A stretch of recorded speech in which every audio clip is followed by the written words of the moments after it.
hitting that button. All right, sorry. There's the expenses there. All right. This is our income, budgeted income for 2024. And we've come up with the income, we think it's going to be $30,900.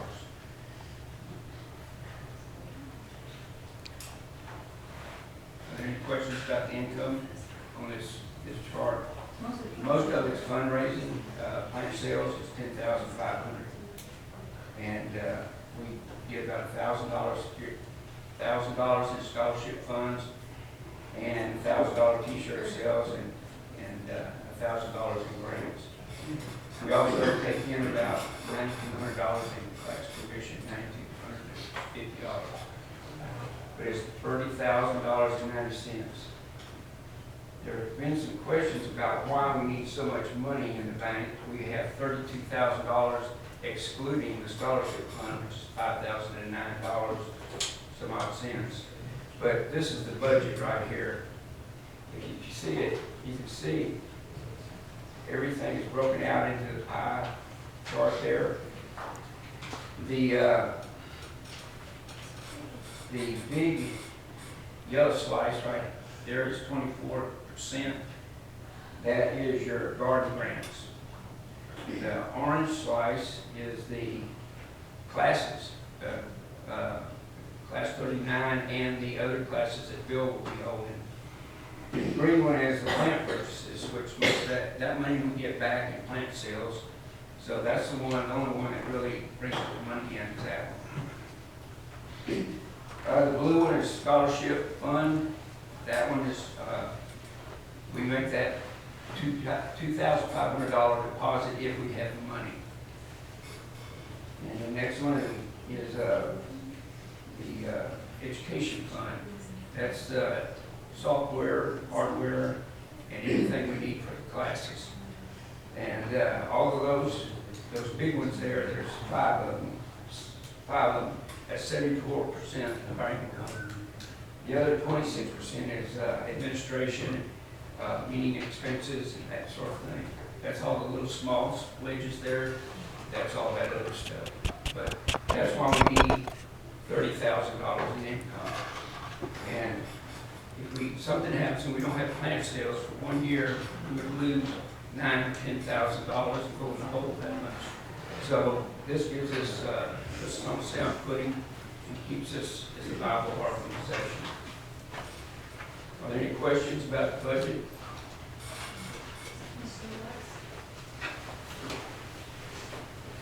One other thing I just ought to mention, our expenses for 2022 were $27,579. 2023, we estimate it's going to be $31,500. And this next year, we think it's going to be $29,950. So that's where we stand financially.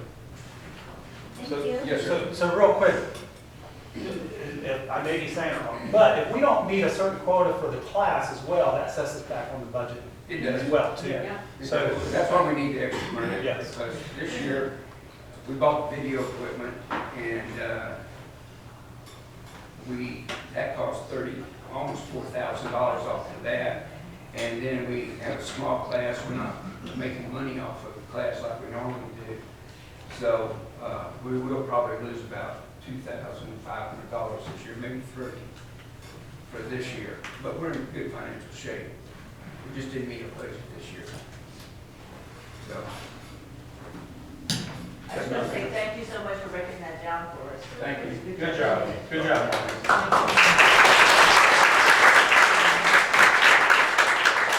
And while it's still up there, I'd just like to add something. If I say anything incorrectly, Mark will, I'm sure will slap me or throw something at me. I just want you all to look at it. First of all, the projects.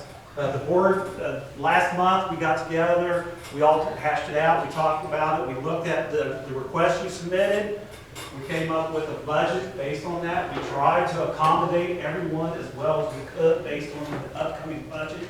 But you can see we have $7,000 earmarked for the budget for projects.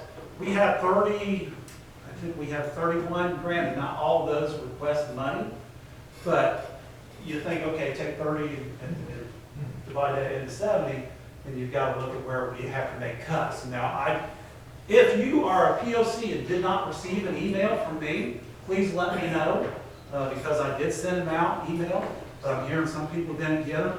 Also, I put in most of them that we're trying to get a team together at the beginning of the year, and we're going to go out to each project. The purpose of that is just to look and see how we as a team can come up with ideas of how we can do better on the resources across all the projects in Guadalupe County. So that's what we're trying to get to. But throughout the year, next year, if you need additional funding, please just ask, and we can work with it. Any questions?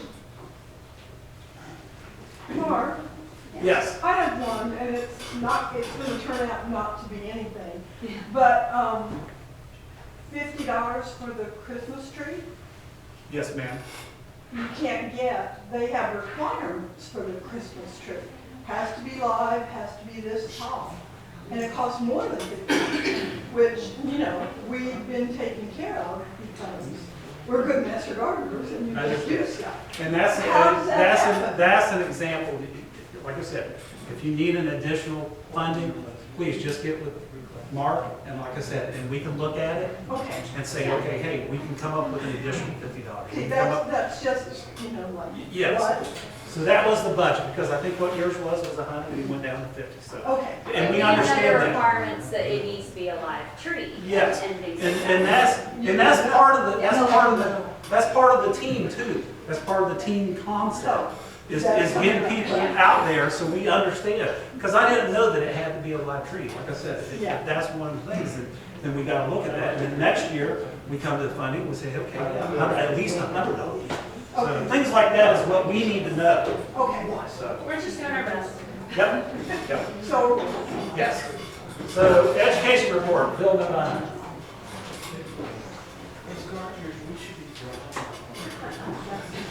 Throw the Christmas tree, wait, who would volunteer? somebody was just volunteering. to- Got it here. There you go. Okay, real quick.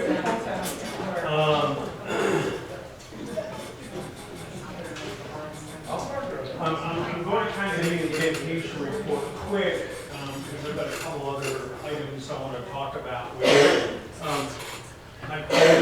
Just in the past 20 minutes, all the things that you see that's going on, I mean, you just can't help but be excited about what's going to happen next year. I'm so excited about that. And my wife laughed. I told her, I said, I'm so excited about next year, I'm going to pee my pants. Don't say that. But I'm just really excited about next year. Good things are going to happen. So we're kind of winding down the end of the year, and we're actually doing better. About 86% of our membership is there. Last month when we reported, we had 50 people that had no hours. As of this point, we have 26 people with no hours. And maybe they're all here, and maybe they're not, but I'm going to make the point. If you know somebody that's having an issue getting their hours, no matter what it is, have them contact one of the members of the board. Any of us are willing to come in and help them get their hours. And I say that because everybody goes, well, yeah, that's okay. Well, you got to think about what happens if I lose my certification. You got to start all back over. You got to go through the certification process, 50 hours, doing all that additional training to get back in status. So keep that in the back of your mind. Yeah, I see. We're short on time. So here's my pitch for 2024. I'm looking for 5 good people. 5 people that are willing to start with me and do a transition to the Speaker's Bureau. I need people that can get out there and do lectures. I need people that can go out and do public education. I need people that when the school calls and says, I need a presentation on rainwater harvesting, we have somebody to go do that. And currently we don't. So we have a presentation library and a gardening library that's in work. However, I'm impatient. I've gone to my counterparts, Bear County, and said, you guys have a speaker's bureau, you got 30 people in it and hundreds of presentations. Can I borrow? And they have said yes. Wow. So I am going to go get as many presentations as I can. I noticed though, the Bear County, they do charge for the speakers, like you have to make a donation It's- to their club. Are we gonna do the same thing? Like, I would like to. Yeah. I would like to. That's another money maker. Okay, so I'm trying to run through. Pam's giving me the evil eye. I am. Yeah. So real quick, this is what we're going to do. For some of those people that are really interested in speaking, okay, I have 3 different things for you. I have gone out to Jailer Fry and asked for next year's schedule. So I know that Texas Superstar, Organics, Earthline, Vegetable Gardening, all those classes are coming down the road. I have a schedule. Those 5 people will be mapped to that. The next step is Advanced Training Scholarship. Okay, when we link you to that, we're going to pay for you to take that class. The scholarship fund will pay for that. We're not going to pay for meals and lodging, but we're going to pay for that class.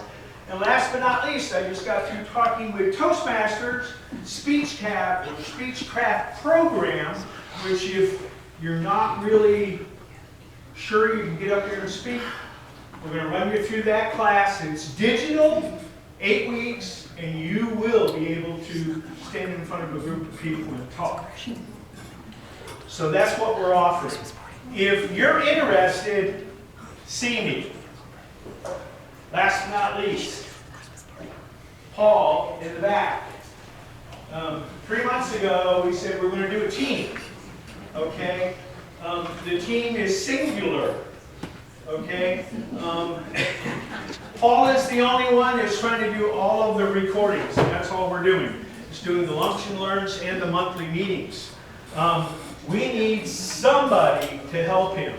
And I'm not talking about editing. I'm talking about showing up and doing the videotaping of either the Master Gardener meeting or the lunch and learn. We need that. So please think about that. See me or Paul.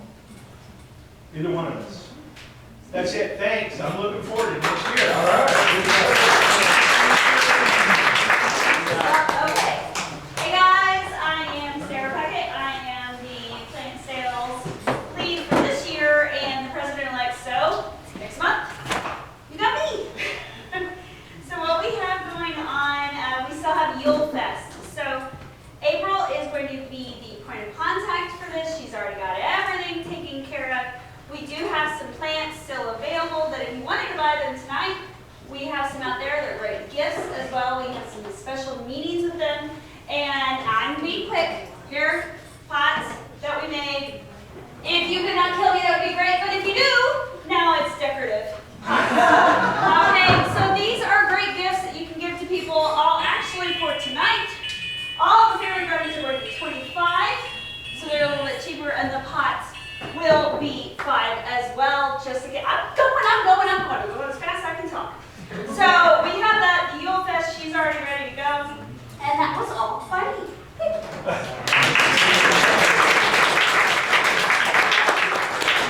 Volunteers, I don't know if we have anything up there. Let's get it real quick. Pecan. She's not here tonight, Oh, yeah, and she's not here. she's not here now. Vice President, Pam. Pam. You gotta hurry. What's your last? Push the button, What'd you say? Last two Ross. push the button. It's the last one. Last time. Okay, I'm not gonna tell you anything, you're gonna read your, okay. Great stuff coming up, but tonight we have something better. One of the things I want to point out is that I've been trying to get Jerry McNulty to come and talk to us for 2 years, and now he's had some surgery and he can't come in January.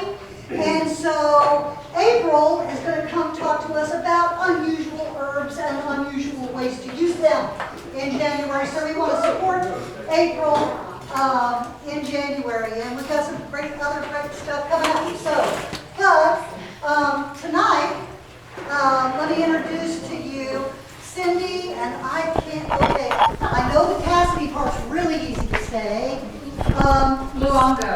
And Luongo. that's my middle name. It's not hyphenated, but that's okay. Okay. Cindy Luongo-Cassidy is here tonight. She is the leader or president of Dark Sky Texas, and a founding member of several Hill Country Night Sky groups, and a Hays County Master Naturalist. She has 20 years experience as a lighting consultant and a dark sky advocate. She was the key player in positioning the city of Dripping Springs, Texas, to receive a prestigious international dark sky community designation, the first in Texas. She has assisted in numerous other international dark sky place applications in Texas. So we're going to really learn a lot from her tonight. With her tonight is also Susan Fisher. She is a local resident and an advocate for dark sky. She is interested in starting up a local chapter here in Seguin. And I think she wants to ask a question to our group before Cindy starts. I'm wondering if there's anyone here tonight because of the post and the invitation to join us tonight that was on Nextdoor. If you'd raise your hand. Now, ask again. Well, shucks, you're going to miss a great presentation. Cindy, shall we put you in? Yes. All right. Are we going to put, let's see, should I let you do it? I think you can plug it right, Doyle. No, I think you're going to have to plug it in right here. You have a... We're going to take all of 1 minute to get this set up. Okay. This is our, I think this is the one to get you here. Hold on. Over here? That one. There we go.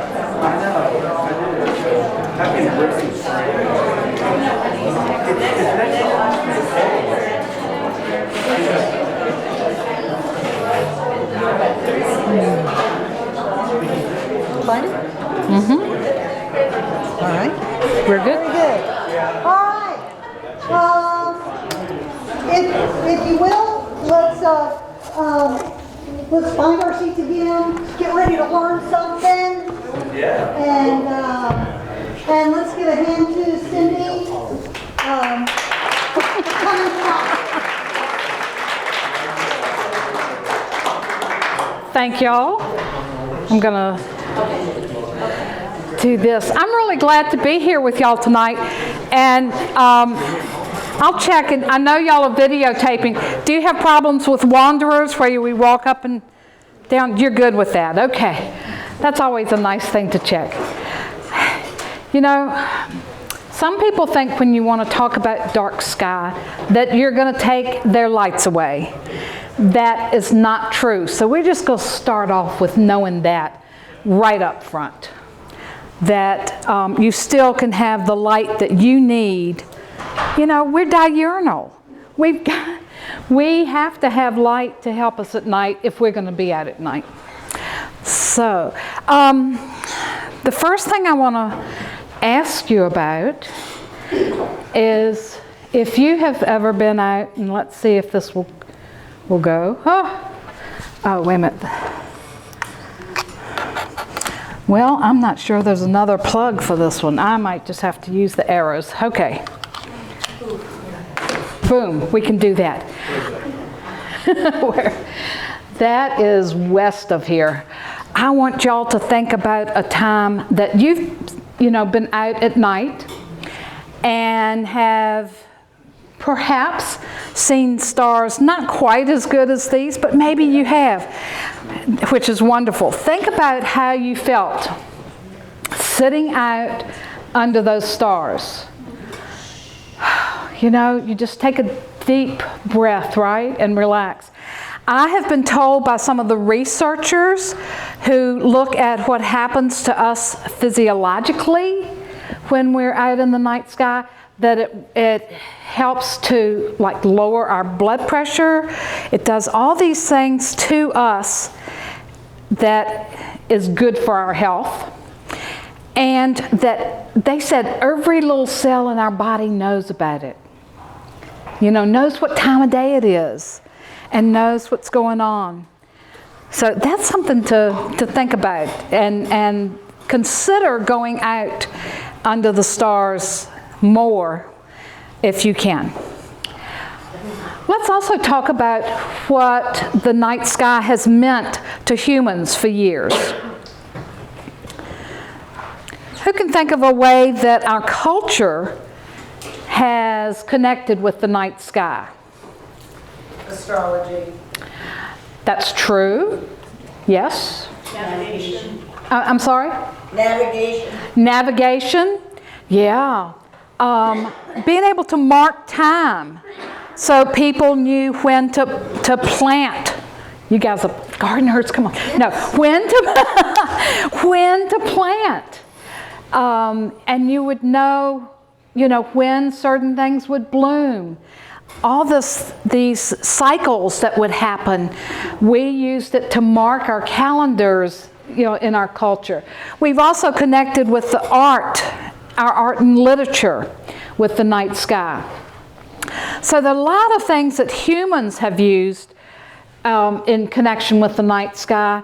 But one of the first things I want to take us beyond that and talk about the effects that all other living things might have with their relationship with the night sky. So the first thing I want to mention is navigation. We had talked about navigation for us, but we aren't the only ones that have used the night sky to navigate. Everybody's heard about the turtles, right?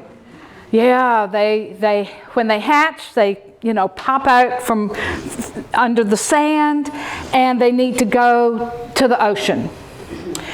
When this happens, if there are lights that distract them, because they should be looking at the reflection of the stars and the moon on the water, and that draws them there.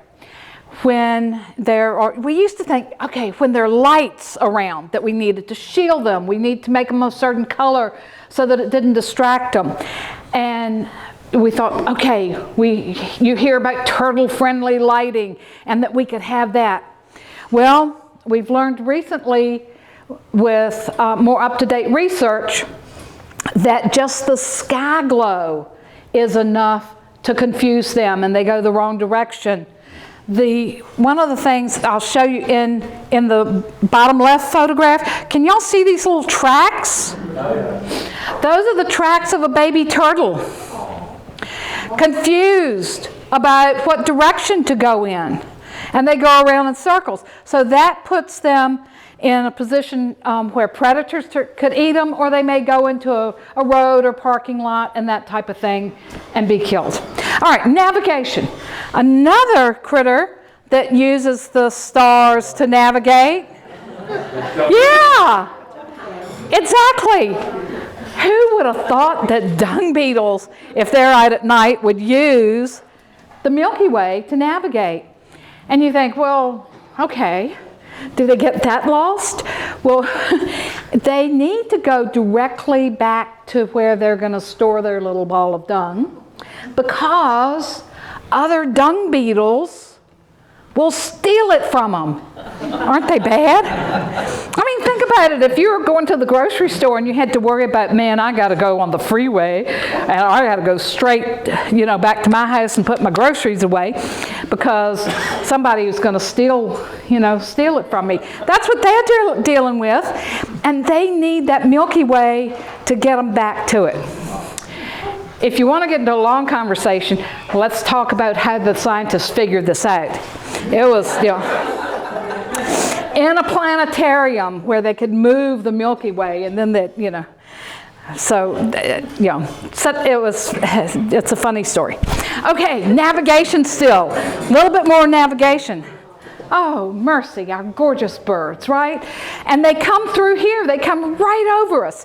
There's a neat little online place where you can go and look at something called Birdcast and see how many birds, during migration season, between their various scientific methods, they can predict approximately how many birds are flying over your county that particular night. Wow, yeah. You may have heard of the Lights Out programs. You guys are conservation minded, so I'm going to take a step further than that. The Lights Out programs ask you to turn out your lights, your unnecessary lights, not all of them, your unnecessary lights between 11 p.m. and 6 a.m. The reason it's set up that way is to try to encourage more businesses to get involved with the program, start to learn about how to do maybe bird-safe glass, how to do better lighting all the time. Get them caught up with it so they start to learn. You, as conservation-minded people, should know that birds actually start migrating about 30 minutes after dusk. So I'm going to teach you how to do your lighting all year round so that it is not only friendly to birds, but friendly to yourself. So, navigation. Another issue we're going to talk about, and I went way too far, jumped over, reproduction. Can y'all see that little frog? If the frogs are out there, what are they going to be doing in the evening?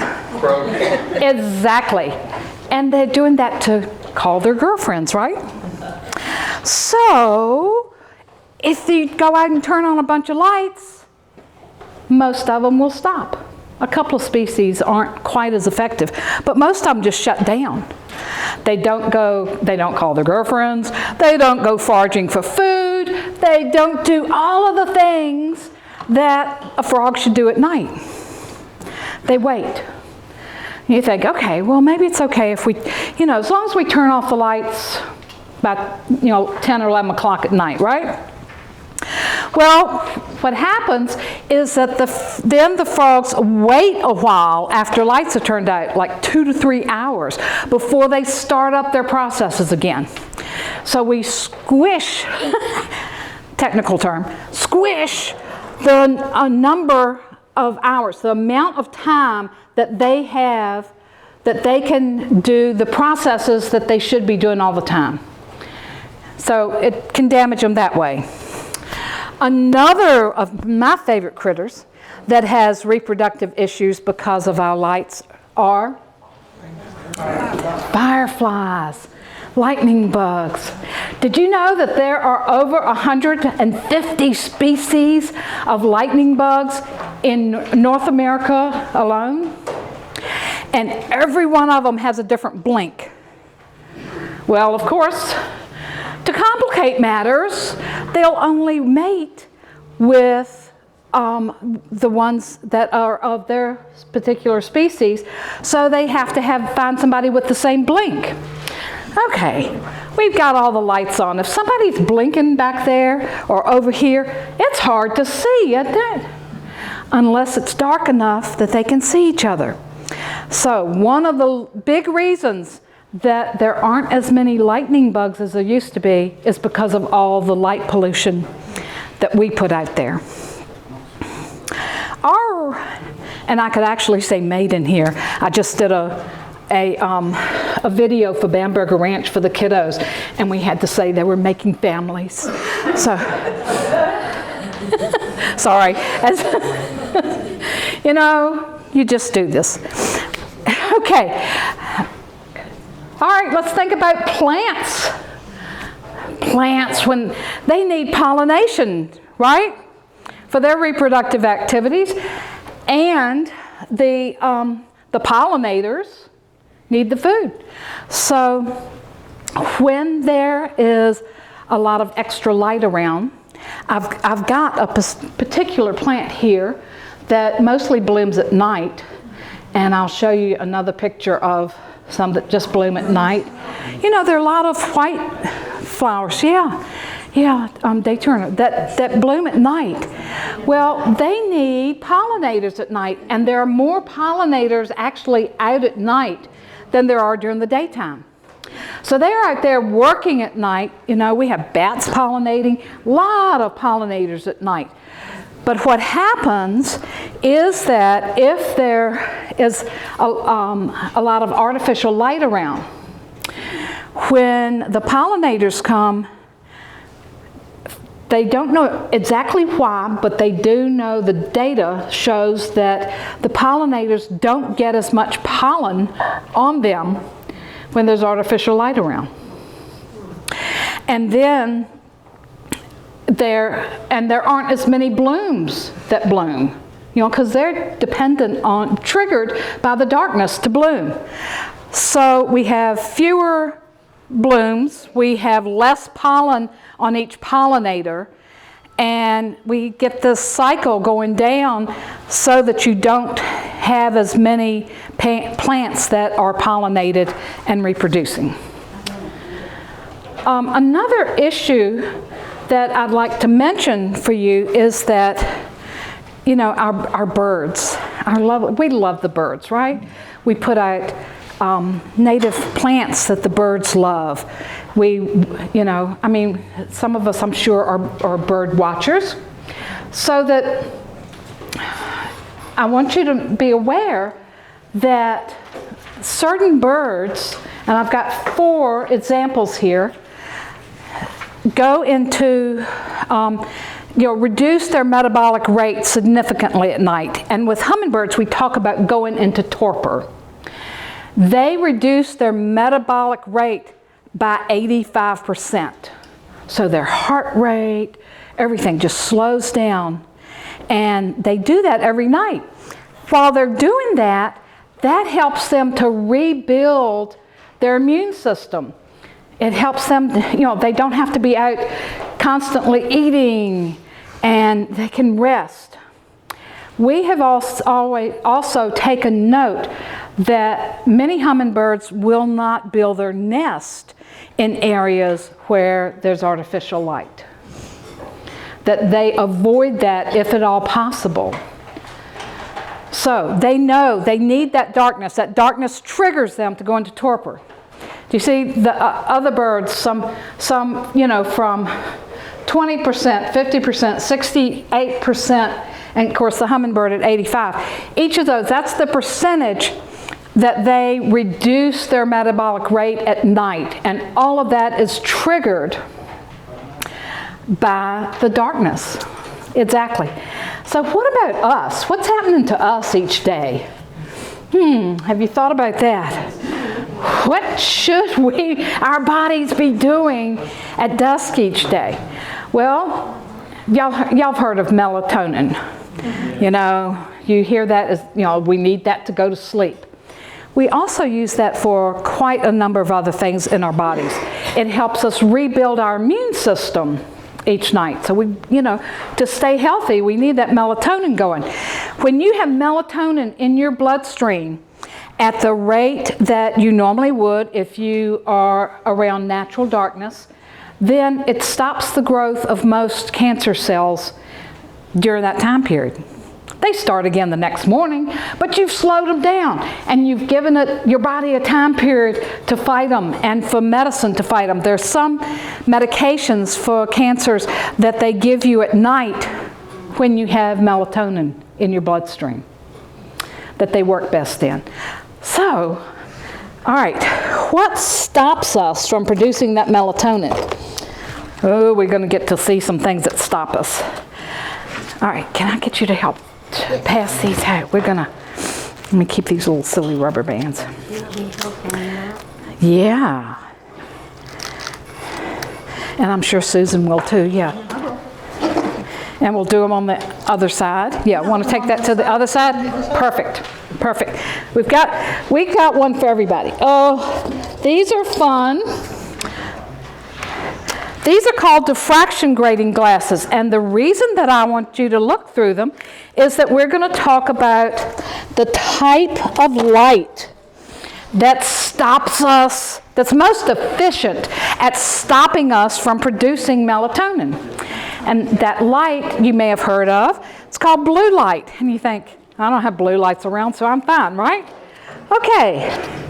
When you get them, put your diffraction grating glasses on. They're coming around. Okay. Do we, you guys don't have any? No. Okay. Do we have some more? How are you doing? Yeah, we need some over here. You gotta have fun, right?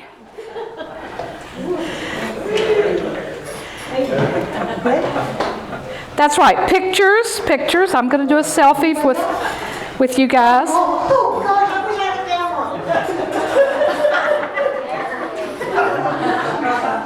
camera. Okay, group, let's see. Oh, everybody get their glasses on. Look up.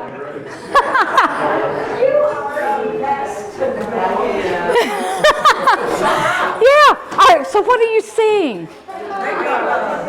Rainbows.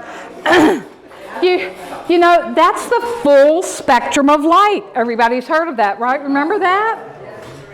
From science back somewhere?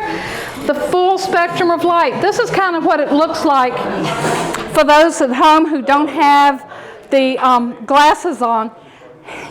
That, you know, it's like the light going through a prism. Yeah, so everybody's seeing rainbows. Okay, do you see that part that's got a lot of blue in it? That's what we call blue light.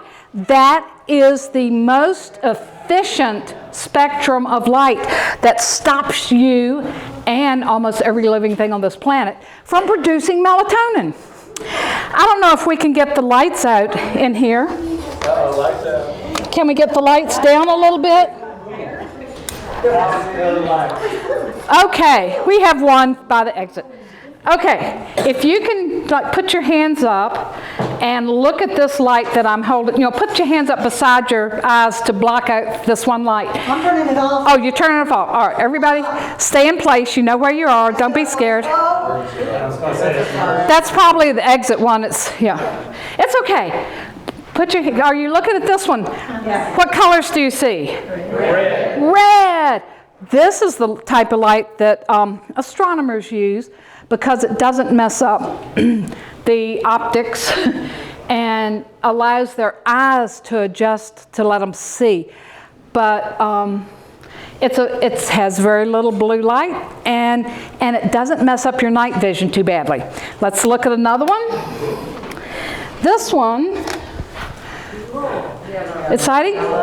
Yeah, yellow, a little bit of red and a little bit of green, right?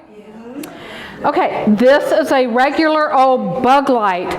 You heard of a bug light? Bug light. Yeah, a bug light. So yeah, bug.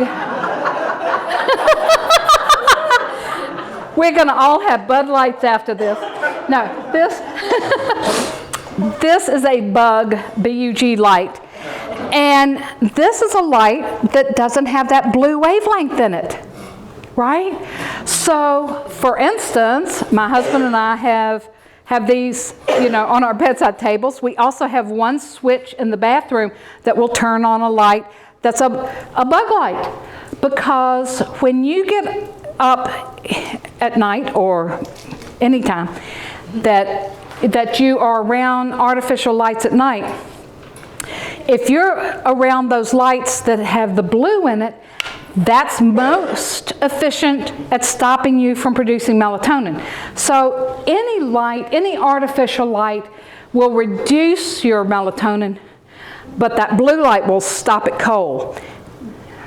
This will allow you to continue producing it, which is why we choose to use it, you know, if we're going to be up at night. Okay, so you guys get to we can turn lights back on, and then we can see if everybody's had enough pictures. We'll have fun. You can take these home. This is what we've had on for those who've been at home, and we've been seeing these rainbows.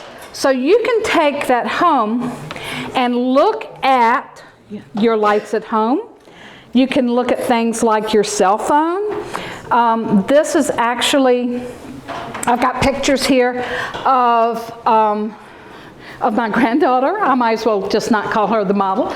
She's you know, looking at the cell phone, and we've got diffraction grating glasses showing what light is coming to her from that phone.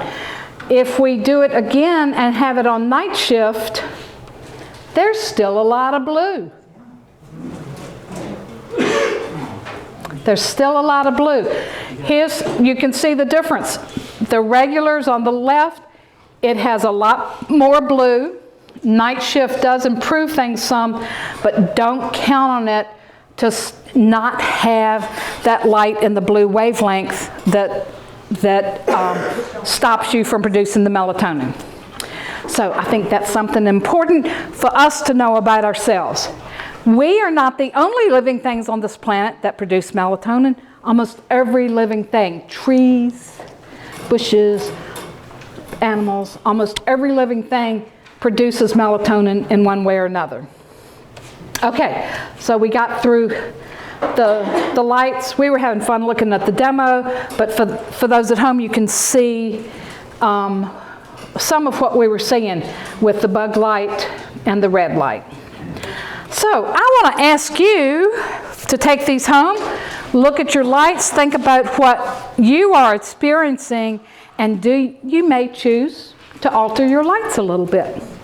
So that talks about what happens every day, that circadian rhythm that's daily, because we reset our circadian rhythm every day at dusk. It gets reset because of the change in lighting. Because in the morning, the sun comes up, and we hope, and you know, sometimes it's cloudy, but usually the sun is there and gives us a lot of blue light, and that gets us awake and rolling. And you know, you've heard about people who have issues when it's too cloudy and gray all winter, and they need special lights. We need that blue light. We need it during the daytime, but we don't need it at night. So we've got that daily rhythm. Now let's talk about annual rhythms, yearly rhythms. And we think of this as photoperiodism.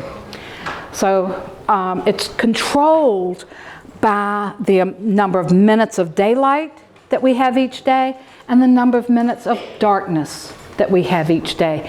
And there are animals and plants that all you have to do is have maybe 1 minute difference from the number of darkness hours from one day to the next to trigger certain hormones and chemicals to flow through, you know, either the animal's body or the plant's, and see what changes happen.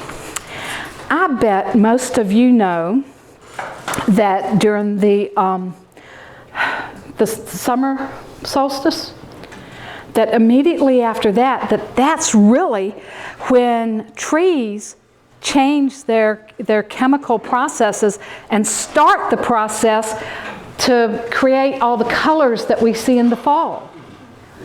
They start it then, you know, it's just a couple of minutes of time change, you know, and bam, they start that process.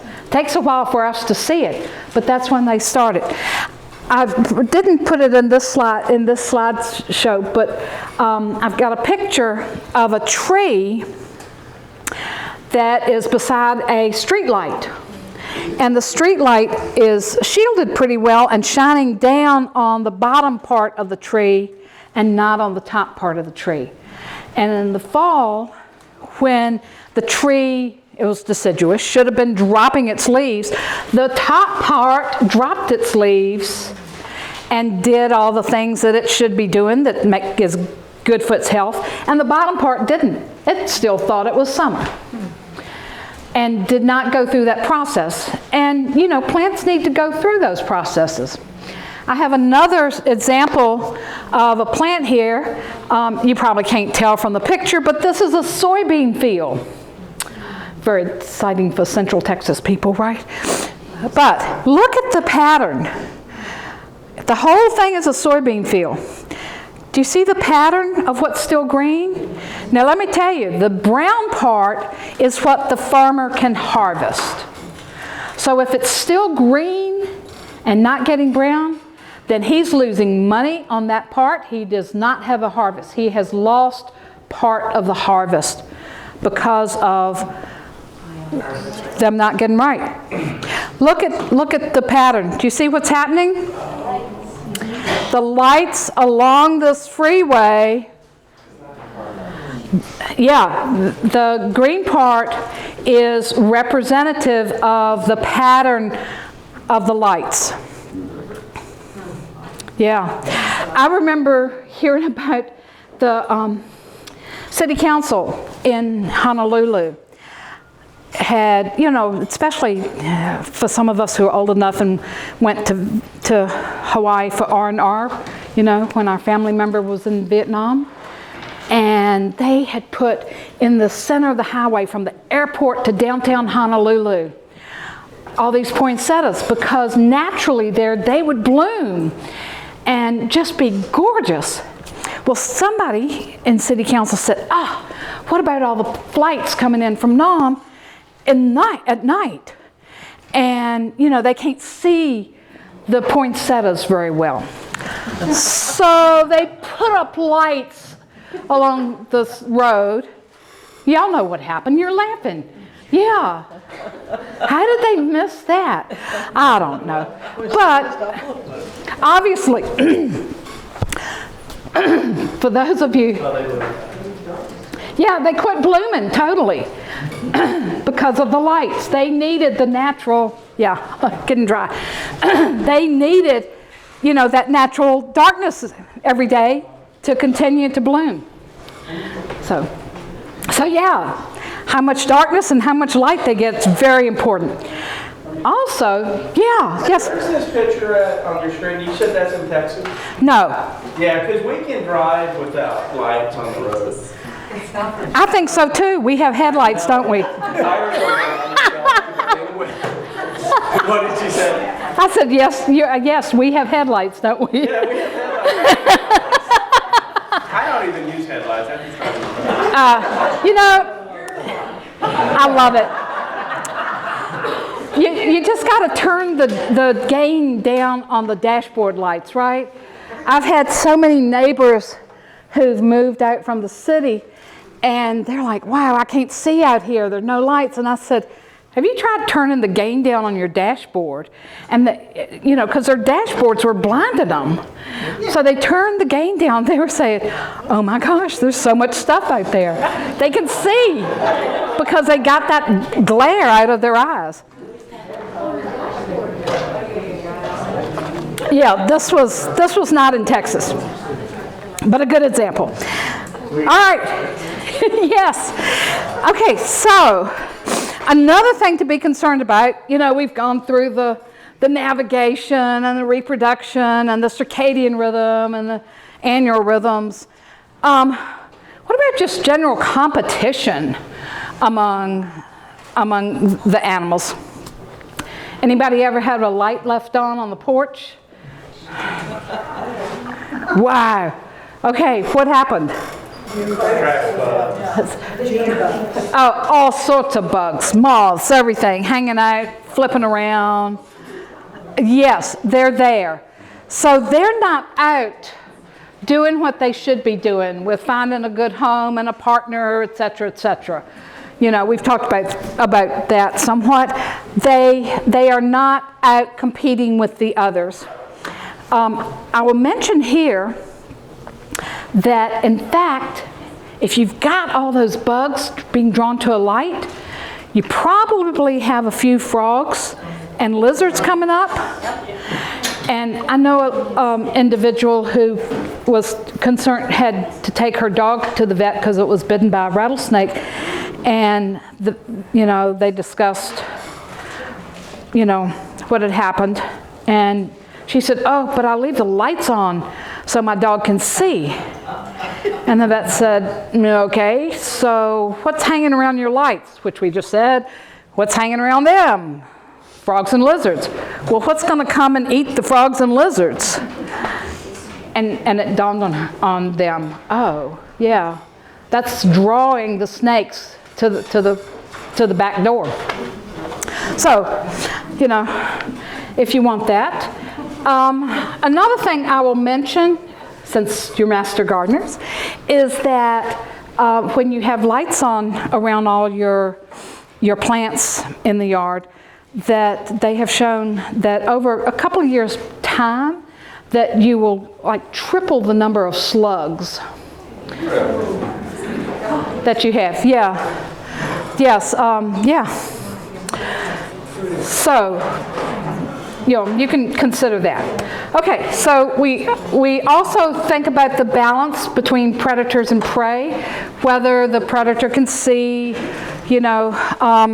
the prey very well, because I know there's some prey that will kind of hide when it is full moon.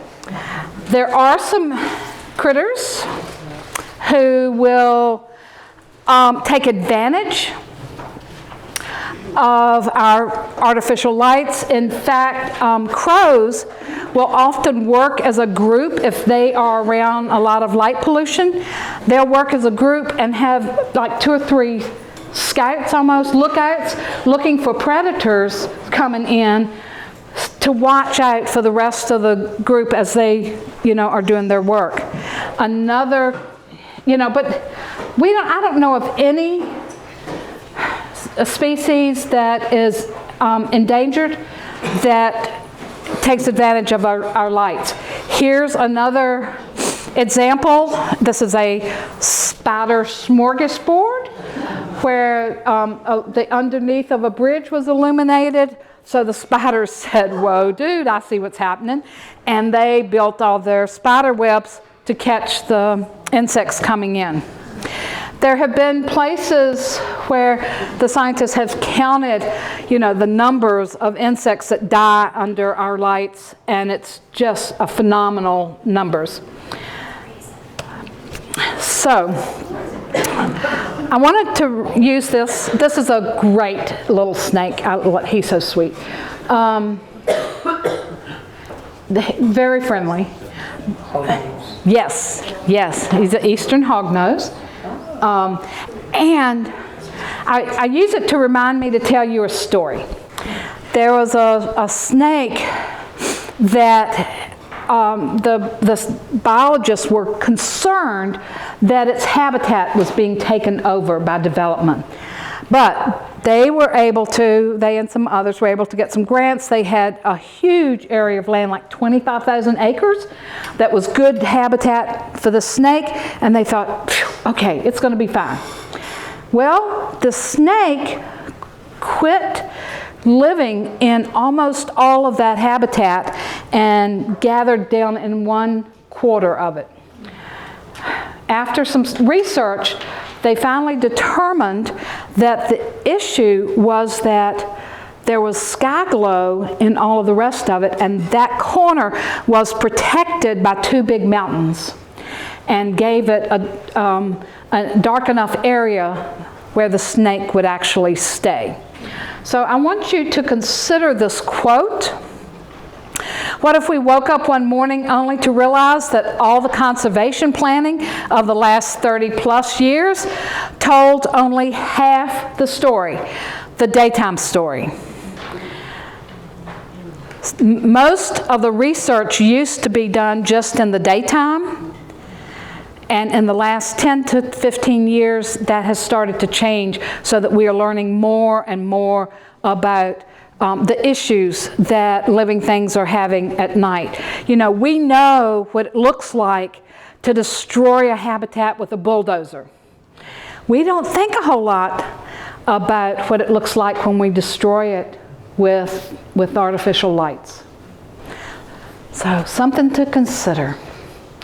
So yeah, I go to the premise I had at the beginning. Yes, life on Earth depends on natural darkness, and you can help protect it.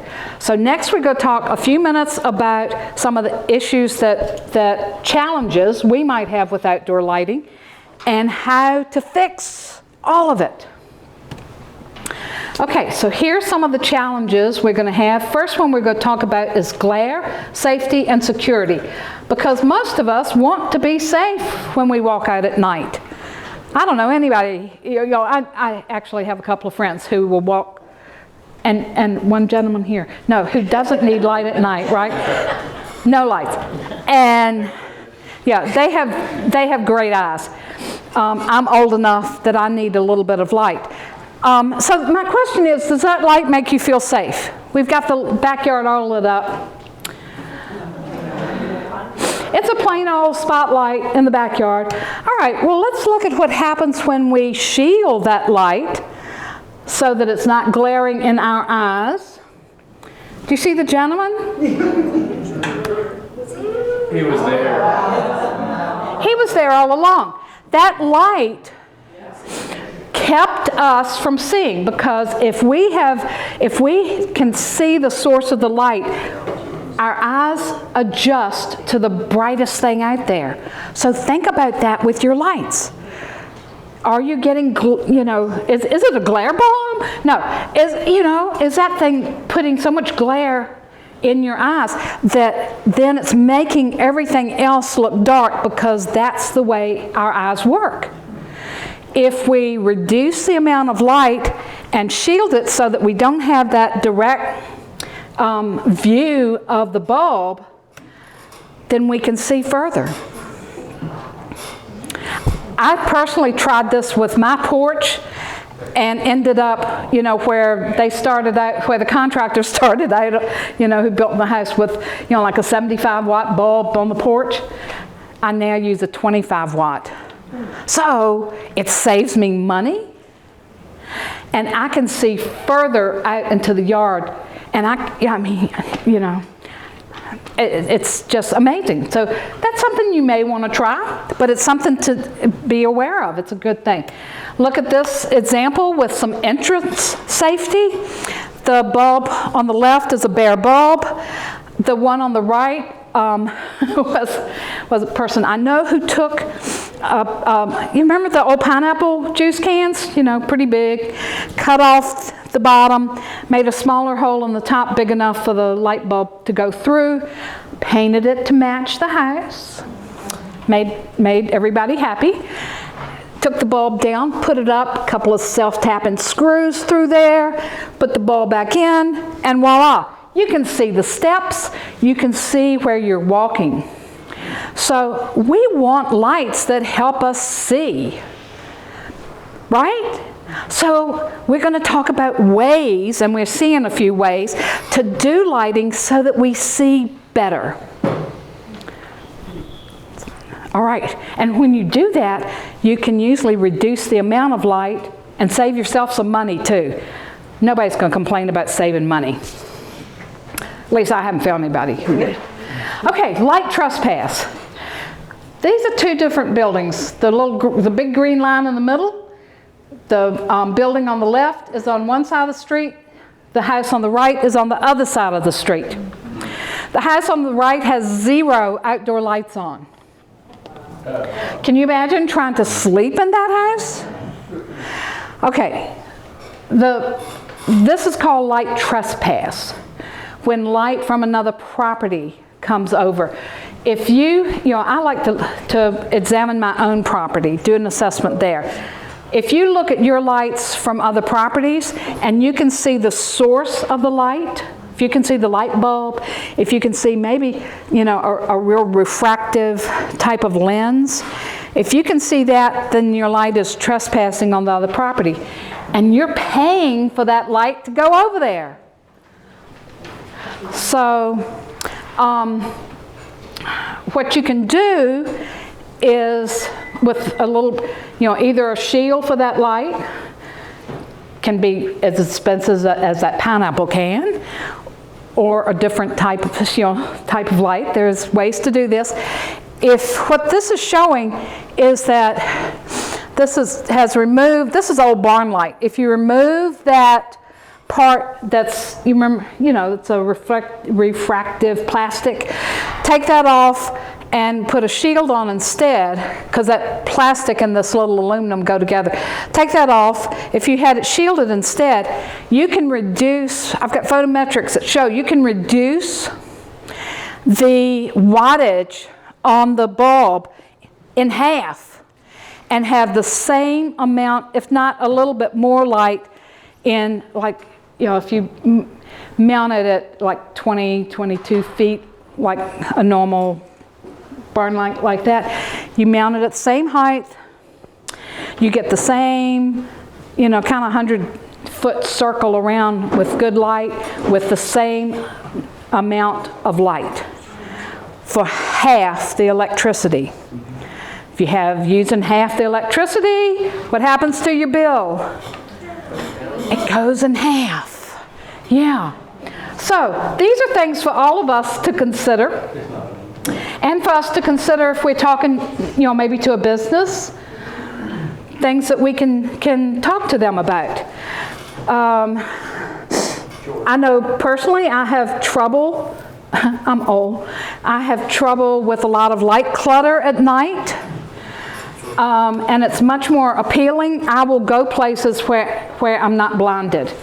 So you've got this appeal to people to come into your community if you aren't blinding them with light clutter. And then if you do take care of these issues, you can see the stars. You can share our common view of the stars.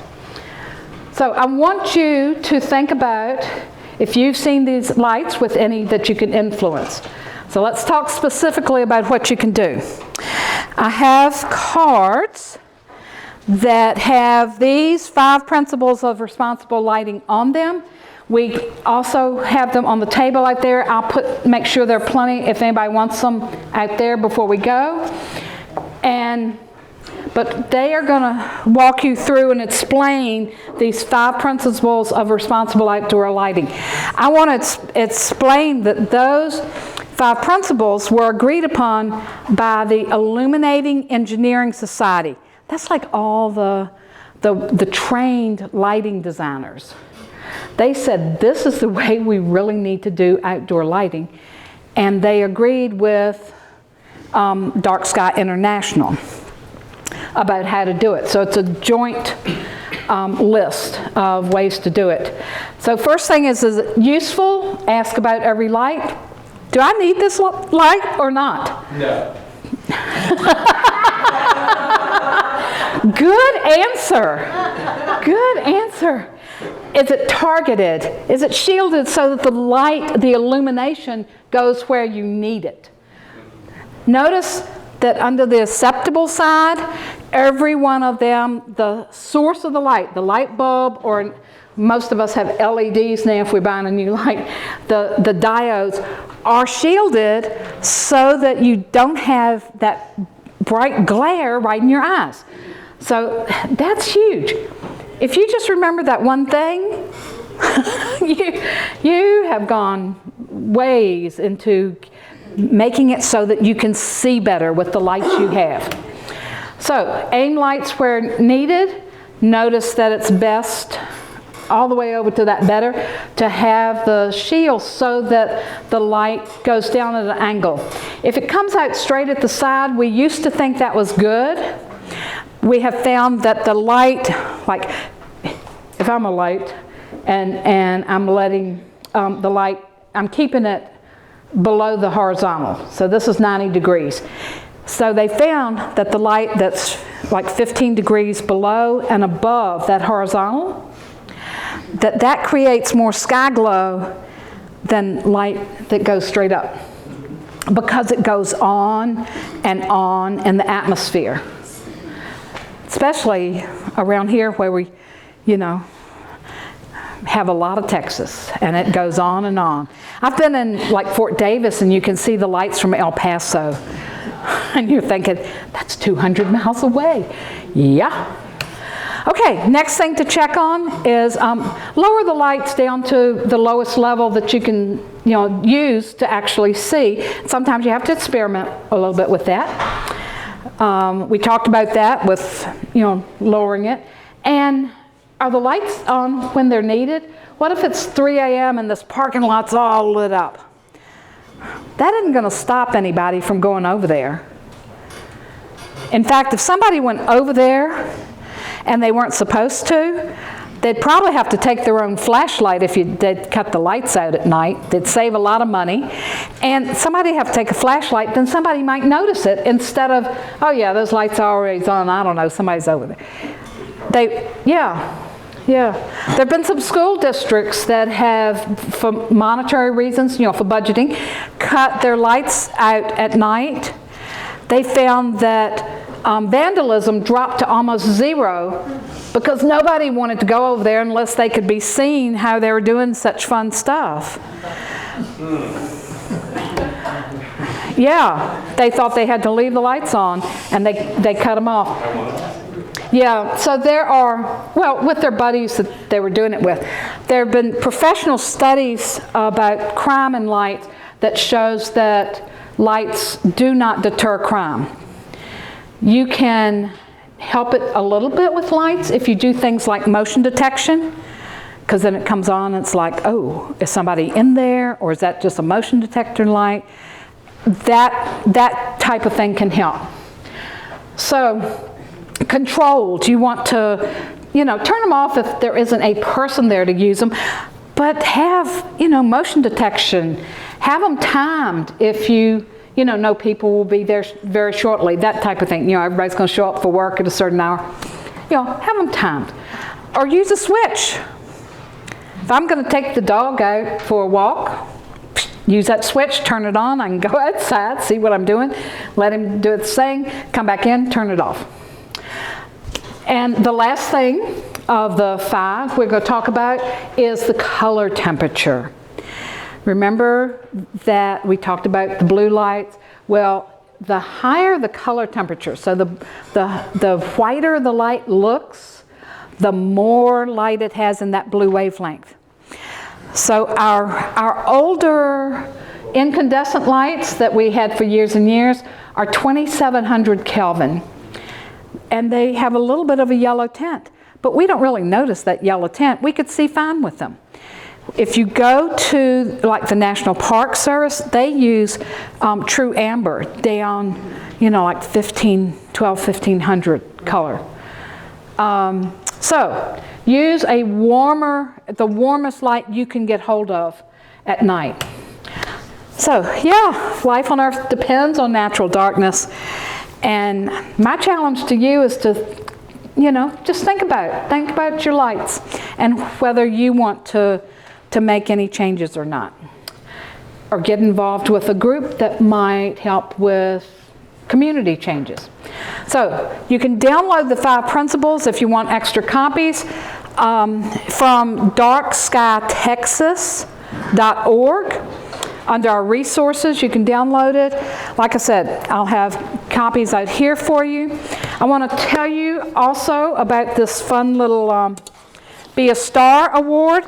If your home or business or any sort of property, you know, the church you go to, your kid's school, whatever, if you follow those 5 principles, then that property can earn this award. And then, you know, especially a local group can present the award. Y'all can get the picture in the paper. It's fun. And this is a little window cling that you can stick on. So, fun thing with the Be a Star Award. If you want to really get into it, look at the Globe at Night Citizen Science Project, where you can go out and record and submit the data about what the sky at your place looks like. And you can do that just visually.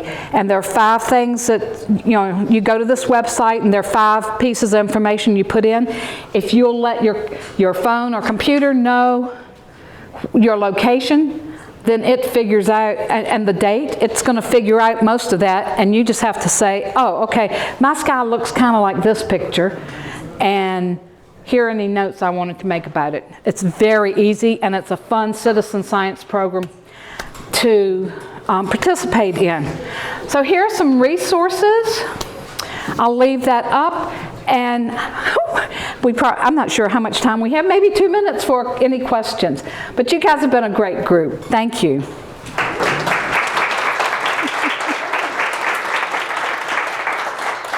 We got one. Don't clap yet, we have questions. Questions, yes. I'm just wondering how you feel about solar lighting outside, like on your sidewalks or in your gardens, or it's solar. It comes on when it's dark and it goes off when it's light. And it's usually not a big light. It's Right. Just, It may be significant to the little critters that live near it. So you should decide, I mean, I've got some, but I only stick them out there when I'm going to have company and have people walking. That's me. That's me. So, you know, you decide. You know, you've got the information there. yeah. Yeah. I live in a development that has like 380 some homes, and people walk at night, and kids are out playing and stuff like that. So I do keep them around the big tree in the front, that sort of thing. But looking at what you've presented, I don't see them as too offensive, but if you're saying the lizards, I got plenty of those. You know, if you're saying, you know, those things, that might affect them a little bit. They can be somewhat affected. If it's a warmer light, they're less affected. Okay. So if it's kind of a yellowish one or a warm one, if it's a bright white one, you might want to, next time they start to fade, get warm ones. Well, I've got 3 lights that are those kind of, looks like they're burning, and they're definitely orange and yellow. Yeah, yeah. Well, I've got these big glass globe things, you know, hand blown hoochie coochies, that are great on either side of my door. But the lights I have in them are the little flicker flame bulbs, and then up in the ceiling I have recessed lights with the real lights. But you know, so they're just eye candy. They're eye candy.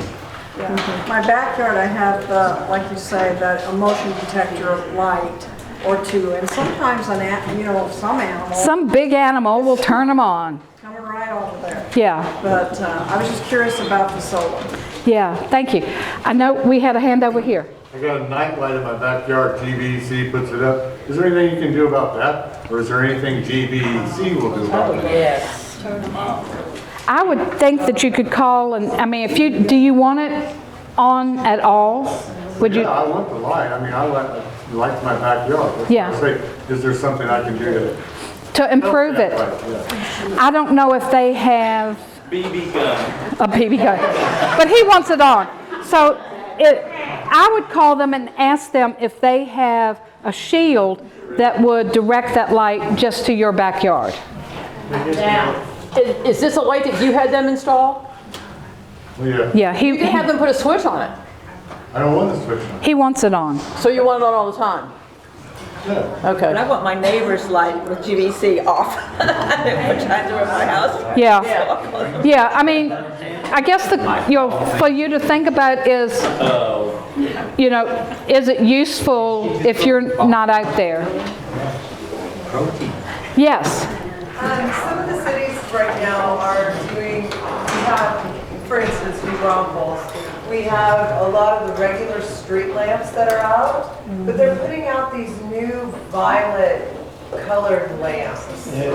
What is the purpose of these beautiful, they're beautiful, they're blue, but I just don't understand the difference in the newer lamps going in with that purple hue that they're doing.